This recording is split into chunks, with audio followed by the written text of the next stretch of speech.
Halo teman-teman, kembali lagi bersama saya. Kali ini saya akan membahas tentang negara-negara paling kaya dan paling miskin di Asia Tenggara.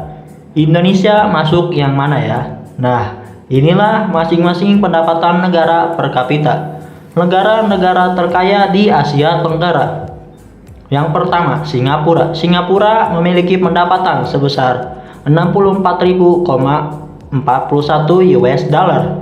Singapura adalah negara dengan ekonomi terkaya di Asia Tenggara jika dilihat dari produk domestik bruto atau PDB per kapita. Negara ini memiliki ekonomi pasar yang sangat berkembang yang menempati peringkat teratas dalam daftar global ekonomi paling bebas dan paling kompetitif. Singapura dianggap sebagai salah satu negara paling minim korupsi di dunia dan menempati urutan pertama dalam daftar tempat termudah untuk menjalankan bisnis. Terbukti sekitar lebih dari 7.000 perusahaan multinasional beroperasi di dalam negeri ini. Tarif pajak yang rendah juga meningkatkan popularitasnya sebagai surga pajak, dan Singapura menampung persentase jutawan tertinggi di dunia. Negara terkaya di Asia Tenggara nomor 2, Brunei Darussalam dengan pendapatan 32.414 US dollar. Sebagai negara kecil di Asia Tenggara ini yang terletak di pantai utara Pulau Kalimantan, Brunei Darussalam juga menjadi negara dengan tingkat ekonomi terkaya kedua di wilayah tersebut dalam hal PDB per kapita. Sekitar 90% dari PDB Brunei Darussalam bergantung pada produksi minyak dan gas alam. Negara ini menerima investasi asing yang substansial yang menambah pendapatan negara tersebut. Tak hanya itu, negara ini sangat bergantung pada impor untuk kebutuhan pangannya. Negara seperti Jepang, Korea Selatan, Australia, India, dan Selandia Baru adalah mitra ekspor utama bagi Brunei Darussalam. Nah, negara-negara termiskin di Asia Tenggara. Yang pertama, Myanmar dengan pendapatan sebesar 1.294 US dollar per kapita. Myanmar juga dikenal sebagai Burma. Memiliki ekonomi termiskin di Asia Tenggara, negara ini memiliki ekonomi yang sangat stagnan dan terisolasi selama beberapa dekade. Tetapi pemerintah saat ini berusaha untuk menciptakan perusahaan ekonomi yang positif di Myanmar. Myanmar juga menerima salah satu bantuan internasional terendah di dunia, hanya 4 US dollar. Negara termiskin di Asia Tenggara. Nomor 2, Kamboja. Kamboja memiliki pendapatan sebesar 1.509 US dollar per kapita. Kamboja adalah negara termiskin kedua di Asia Tenggara dalam hal PDB per kapita. Kamboja sebelumnya dikategorikan sebagai least developed country alias negara terbelakang. Tetapi statusnya dinaikkan menjadi pendapatan menengah bawah pada tahun 2016. Pada tahun 2012, 18,6% penduduk Kamboja hidup di bawah garis kemiskinan dan 3,5% penduduknya adalah pengangguran. Nah, inilah urutan-urutan negara termiskin hingga terkaya di Asia Tenggara berdasarkan pendapatan per kapita. Yang pertama, Myanmar. Myanmar dengan pendapatan 1.298 US dollar. Yang kedua, Kamboja. Kamboja pendapatan sebesar 1.508 US dollar. Yang ketiga, Timor Leste dengan pendapatan 2.435 US dollar. Timor Leste juga menempatkan posisi ketiga termiskin di Asia Tenggara. Yang keempat, Vietnam dengan pendapatan sebesar 2.551 US dollar. Yang kelima, Laos. Pendapatan sebesar 2.720 US dollar. Yang keenam, Filipina dengan pendapatan sebesar 3.103 US dollar. Dan yang ketujuh, Indonesia dengan pendapatan 3.870 US dollar. Yang kedelapan, Thailand dengan pendapatan sebesar 7.187 US dollar. Yang kesembilan, Brunei Darussalam dengan pendapatan 32.414 US dollar. Yang terakhir, Singapura pendapatan sebesar 64,41 US dollar. Berdasarkan pendapatan setiap negara per kapita, Indonesia peringkat 5 di Asia Tenggara. Nah, Indonesia berada di posisi tengah-tengah antara miskin dan kaya. Semoga Indonesia bisa naik menjadi negara terkaya di Asia Tenggara. Nah, sampai sini dulu video kali ini. Jika ada kesalahan informasi di dalam video ini, mohon dimaafkan. Semoga bermanfaat. See you next time.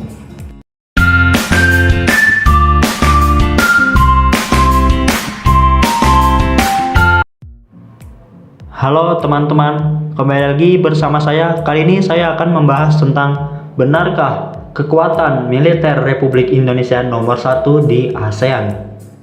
Marilah kita lihat setiap anggaran masing-masing pertahanan di negara-negara ASEAN. Yang pertama, Singapura menempatkan posisi dengan ranking 40 di dunia, menganggarkan anggaran pertahanan militer sebanyak 10,7 miliar US dollar untuk membeli tank sebanyak 237 unit dan angkatan laut sebanyak 40 unit. Nomor 2, Indonesia memiliki anggaran pertahanan sebanyak 9,2 miliar US dollar yang disalurkan untuk pengadaan tank sebanyak 332 unit, aset angkatan laut sebanyak 282 unit, dan memperkuat angkatan udara dengan peralatan sebanyak 458 unit. Meskipun lebih sedikit dari Thailand, kekuatan militer Indonesia justru berada di ranking 16 dunia dan menempatkan posisi terbaik se-ASEAN, dikarenakan banyaknya pasukan-pasukan elit yang membuat Indonesia makin disegani dan dihormati dunia. Nomor 3, Thailand menempatkan posisi ke-26 di dunia, menganggarkan anggaran sebanyak 7,2 miliar US dollar untuk membeli aset angkatan udara sebanyak 587 unit dan tank sebanyak 840 unit serta aset angkatan laut sebanyak 292 unit. Thailand menempatkan posisi terbaik ketiga di ASEAN.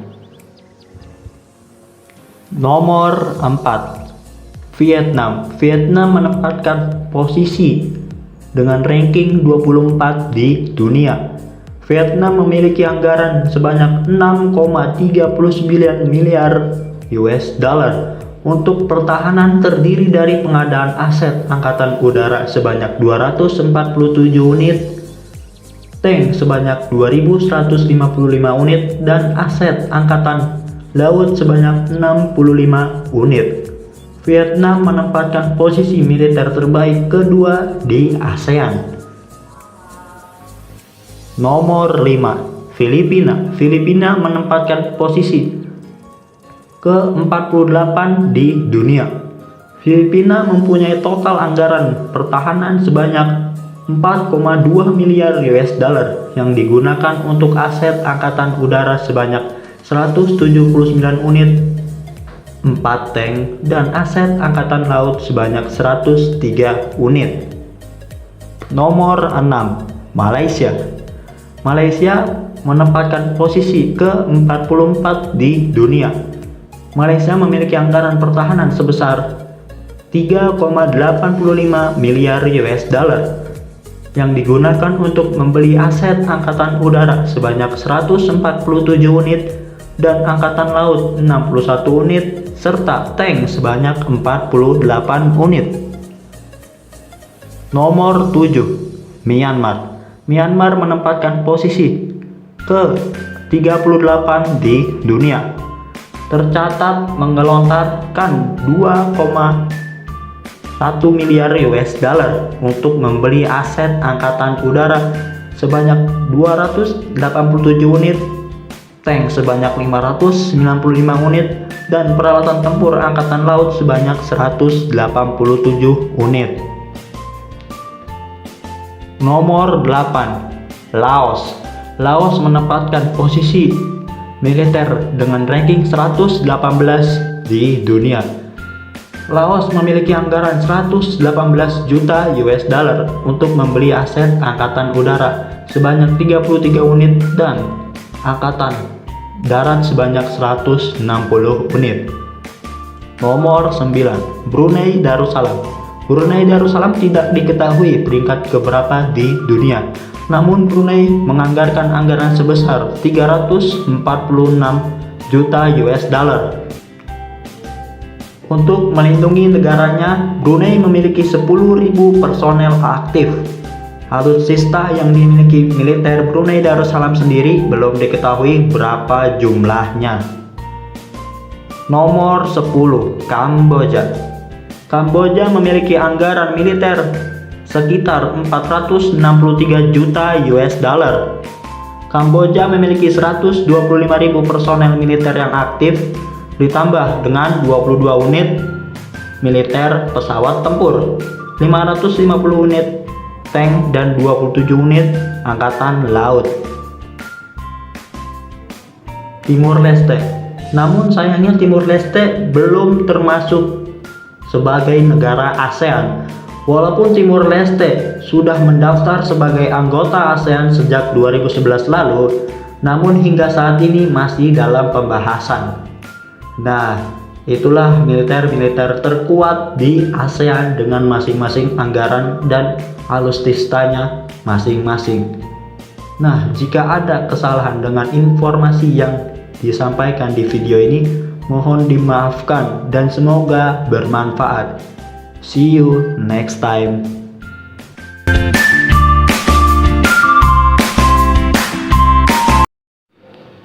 Halo teman-teman, kembali lagi bersama saya. Kali ini saya akan membahas masjid tertua di dunia. Masjid tertua adalah masjid yang pertama kali dibangun oleh Rasulullah SAW pada tahun 1 Hijriah atau 622 Masehi. Masjid tersebut adalah Masjid Quba.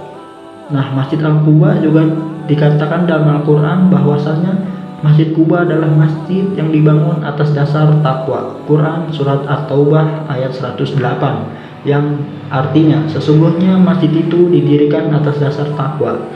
Sejak hari pertama adalah lebih patut bagimu, hai Muhammad, bersembahyanglah di dalamnya, sebab di dalamnya terdapat orang-orang yang ingin membersihkan diri. Masjid Quba bukan hanya masjid tertua, namun juga masjid pertama kali di dunia. Masjid ini telah beberapa kali mengalami renovasi dari masa ke masa. Renovasi pertama kali dilakukan oleh Khalifah Umar bin Abdul Aziz, yang bernama lengkap Khalifah Umar bin Abdul Aziz bin Marwan bin Hakam bin Harb bin Umayyah radhiyallahu anhu.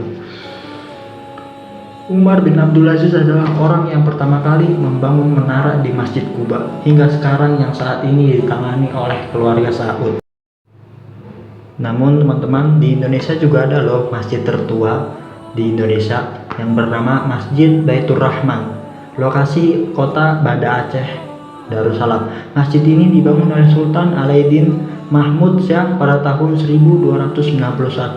Namun ada juga sumber yang mengatakan bahwasanya masjid tersebut dibangun oleh Sultan Iskandar Muda pada tahun 1614 ketika kerajaan Brunei Darussalam berada pada masa keemasannya. Nah, kira-kira menurut kalian yang mana nih yang benar nih? Yang tertua di Indonesia yang didirikan oleh Sultan Alauddin atau Sultan Iskandar Muda? Yang tahu silahkan komen. Nah, bagi kalian yang suka dengan video ini, silahkan like, comment, and subscribe. See you next time.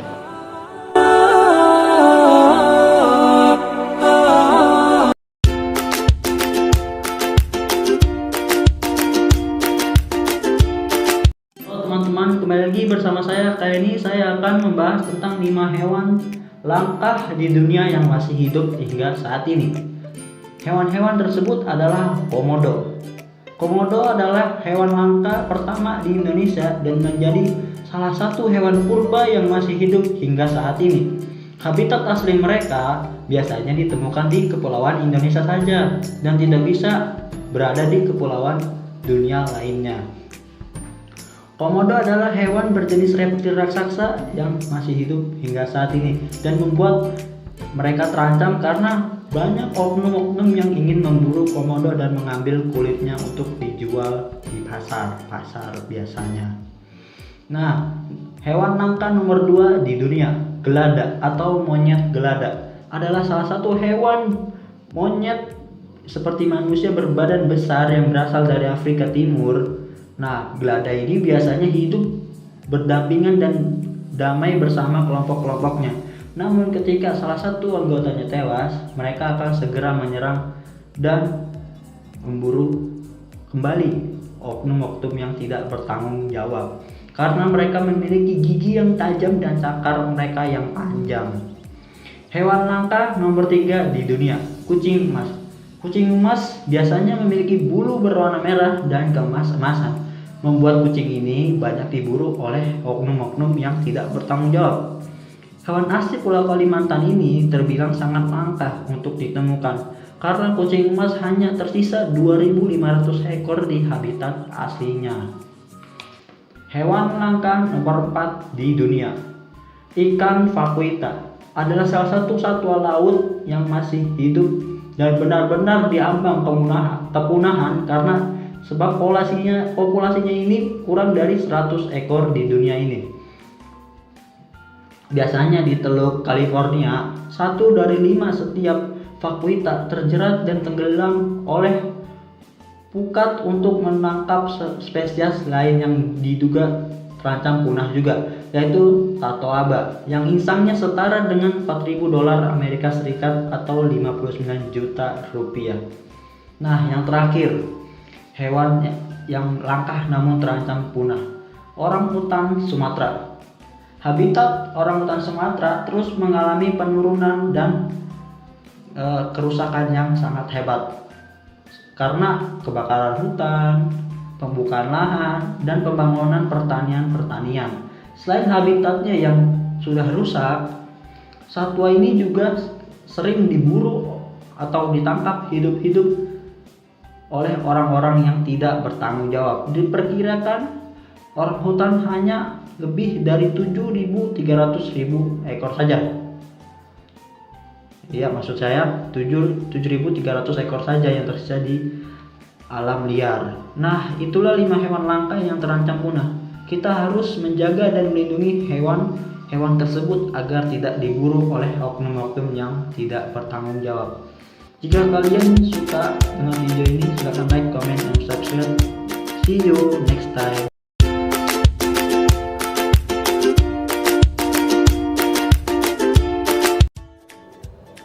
Halo teman-teman, kembali lagi bersama saya. Kali ini saya akan membahas tentang 7 hewan imut tapi mematikan. Ya, yang pertama, honey badger atau musang madu. Ya, seperti yang kalian lihat, musang madu ini memang sedikit imut. Meski begitu, binatang ini terkenal paling berani sedunia.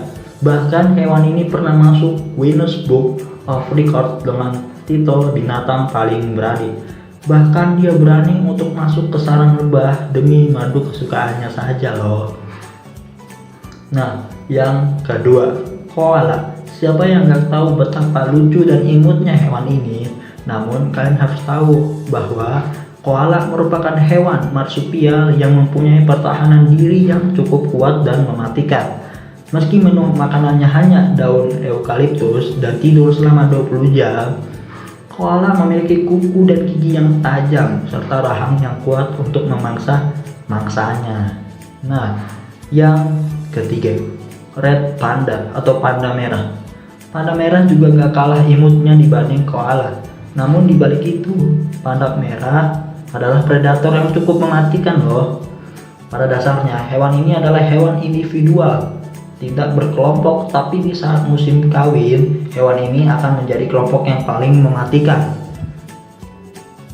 Nah, yang keempat, Kucing, Anda mungkin akan berpikir mengapa kucing masuk dalam 7 hewan mematikan. Kucing memang imut, lucu, dan menggemaskan. Tapi kucing akan menjadi mengerikan jika mendengar burung atau kupu-kupu terbang di dekatnya. Bahkan di sebuah jurnal ternama pun disebutkan bahwa kucing jinak dan domestik memiliki sifat yang sama seperti singa. Ayo, siapa nih yang melihara kucing? Hati-hati loh. Nah, hewan imut tapi mematikan nomor 5. Cerpelai. Hewan imut ini juga sedikit mengerikan. Cerpelai adalah hewan rakus. Biasanya hewan ini makan sebanyak 40% dari berat tubuhnya. Dan mangsa favoritnya adalah kelinci, kodok, dan burung. Ayo jangan main-main dengan hewan ini. Nah, hewan yang terlihat imut namun mematikan nomor 6. Tasmania Devil. Hewan yang terkenal di kartun Looney Tunes ini adalah super predator sesuai dengan titelnya, yaitu karnivora marsupial terbesar. Nah, yang terakhir, blue ring octopus atau gurita cincin biru. Salah satu spesies paling cantik dari keluarga gurita. Namun di balik itu, gurita ini memiliki racun yang mematikan yang berada di air liurnya. Racun gurita ini bahkan bisa menyebabkan kematian, dan air liurnya itu lebih berbahaya dibanding air liur anjing. Nah, sampai sini saja pembahasan kita kali ini. Semoga bermanfaat. Jika kalian suka dengan video ini, silahkan like, comment, and subscribe. See you next time.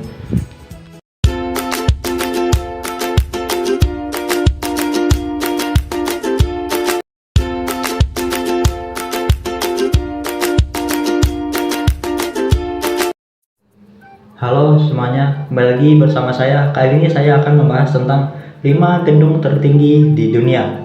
Nah, yang pertama, Eiffel Tower, Paris, ibu kota Perancis. Tinggi sekitar 324 meter, bangun pada tahun 1889 oleh Gustave Eiffel. Nah, pada awalnya menara ini hanya digunakan sebagai menara pengamat. Namun, seiring berkembangnya zaman, menara ini juga dijadikan tempat wisata loh.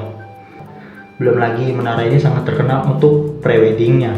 Nah, bagi kalian calon pengantin yang ingin prewedding di sini, silahkan tabungin duitnya dulu. Gedung tertinggi kedua di dunia, Tokyo Tower, Jepang. Tinggi sekitar 332,9 meter. Menara ini mempunyai fungsi yang sama dengan Eiffel Tower. Di sekitar Tokyo Tower terdapat restoran, museum, dan toko-toko terkenal di Jepang loh, membuat Tokyo Tower selalu ramai. Nah, Tokyo Tower dibangun pada tahun 1957 hingga 1958 oleh Naito. Nah, bagi kalian yang pengen ke Jepang, jangan lupa mampir ke Tokyo Tower. Gedung tertinggi di dunia nomor 3, Petronas Twin Tower, Malaysia. Tinggi sekitar 451,9 meter. Twin Tower yang terkenal di Malaysia ini dibangun oleh Kaisar Pelly pada tahun 1992 hingga 1998. Bangunan ini terdiri dari 88 lantai yang merupakan kantor minyak kelapa sawit terbesar se-Asia. Nah, gedung tertinggi di dunia nomor 4, Mekah Royal Clock Tower. Ya, terletak di Mekah. Tinggi sekitar 601 meter. Dikenal dengan Abraj Al Bait Tower. Bangunan ini dikhususkan untuk tempat akomodasi para jemaah haji. Royal Clock Tower ini dibangun oleh tim arsitek Al-Handasah sejak 2004 hingga 2012. Tower ini mempunyai bulat sabit emas seberat 35 kg pada puncaknya. Nah, bagi kalian yang ingin haji, jangan lupa mampir-mampir dan membawa oleh-oleh untuk keluarga ya. Nah, gedung tertinggi di dunia yang terakhir, Burj Khalifa, Dubai. Tinggi sekitar 830 meter, dibangun mulai 2004 hingga 2010 loh. Menara ini dicetuskan Sheikh Muhammad bin Rashid Al Maktoum. Dari 160 lantai, ada hotel yang berjumlah 304 kamar dan apartemen sekitar 900 kamar. Dan tak hanya itu, menara ini juga mempunyai elevator tercepat di dunia loh.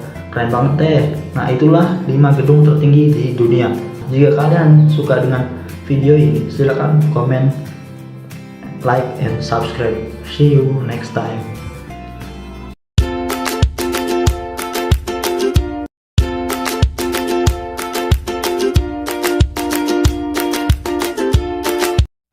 Halo teman-teman, kembali lagi bersama saya. Kali ini saya akan membahas tentang fenomena ketindihan menurut medis. Pernahkah Anda merasa terbangun namun tidak mampu bergerak atau berbicara? Nah, orang-orang seringkali menyebutnya dengan ketindihan. Ketindihan menurut medis disebut dengan sleep paralysis. Peristiwa ini ditandai dengan tidak bisa berbicara dan tidak bisa bergerak saat terbangun dari tidur atau ketika ingin tidur. Peristiwa ini berlangsung selama beberapa detik hingga beberapa menit. Nah, biasanya sleep paralysis terjadi karena dipicu oleh kelumpuhan otot. Otot menjadi tidak aktif saat tidur. Pada waktu ketindihan terjadi, ketidakaktifan otot berlanjut untuk beberapa saat dari masa tidur ke masa sadar. Nah, saat mengalami ketindihan, ada kemungkinan juga mengakibatkan seseorang merasa sulit sekali untuk bernafas. Dan juga ada yang merasakan sensasi lain seperti merasa ditindih oleh sosok lain. Ini merupakan jenis halusinasi yang umum terjadi. Nah, biasanya ada dua jenis ketindihan, yaitu hypnagogic sleep paralysis. Kelumpuhan atau jenis paralisis ini terjadi sebelum seseorang tertidur sepenuhnya atau setengah sadar. Umumnya ketika menjelang tidur, tubuh akan terasa makin rileks dan perlahan-lahan kehilangan kesadaran. Bagi seseorang yang mengalami jenis ini, biasanya dia tetap sadar, tapi dia tidak dapat berbicara atau menggerakkan tubuhnya. Yang kedua, hypnopompic sleep paralysis. Kelumpuhan semacam ini berlangsung ketika seseorang tersadar pada akhir masa tidur. Umumnya, masa tidur terbagi menjadi dua, yaitu non-rapid eye movement. Non-rapid eye movement atau REM dan REM rapid eye movement. Porsi REM adalah sekitar 75% dari masa tidur, sementara 25% menjadi masa tidur milik rapid eye movement atau REM. Nah, ketika seseorang tersadar sebelum masa REM berakhir, maka pada saat itulah bisa terjadi hypnopompic sleep paralysis. Nah, bagi kalian yang tidak ingin terjadi ketindihan atau sleep paralysis, menurut agama baca doa sebelum tidur. Namun menurut medis kalian kecapean, biasanya saking capeknya dia bisa-bisa seperti sleep paralysis. Nah, sampai di sini dulu pembahasan kali ini. Semoga bermanfaat. Jika kalian suka dengan video ini, silahkan like, comment, and subscribe. See you next time.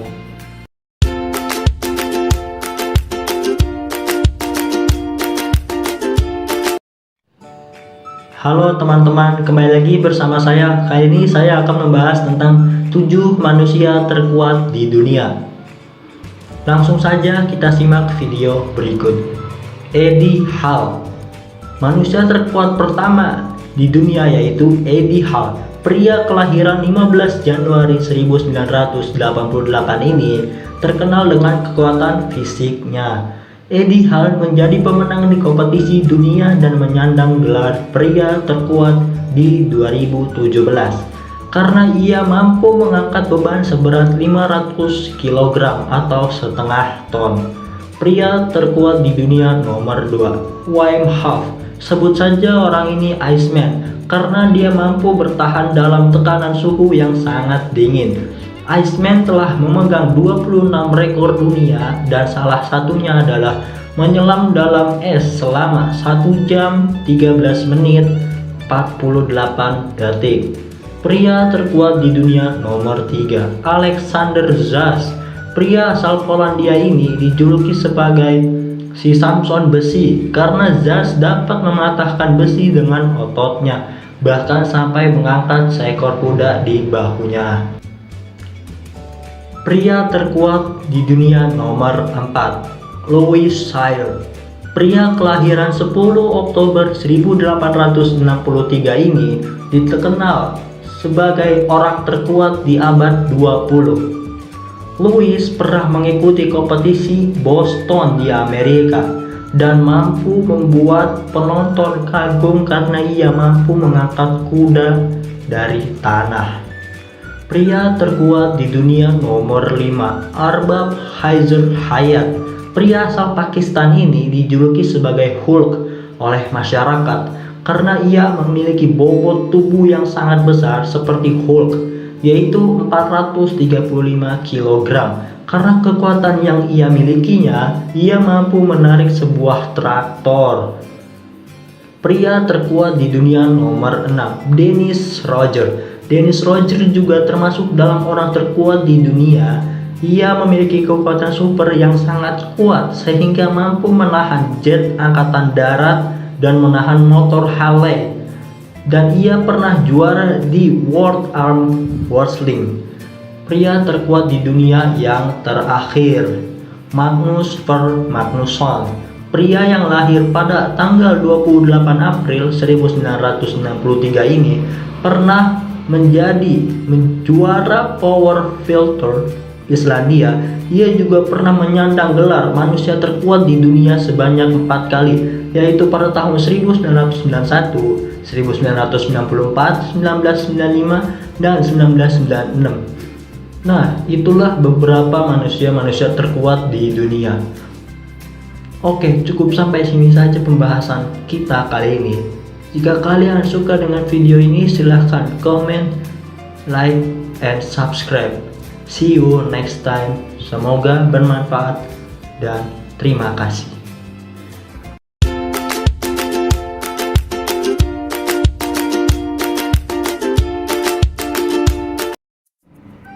Halo, kembali lagi bersama saya. Kali ini saya akan membahas tentang alasan mengapa pendidikan itu sangat penting. Banyak orang-orang yang berpikir bahwa pendidikan itu memang sangat penting, dan tidak sedikit pula orang yang beranggapan bahwa pendidikan itu tidak terlalu penting. Nah, maka dari itu saya akan membahas tentang pentingnya pendidikan bagi kehidupan manusia.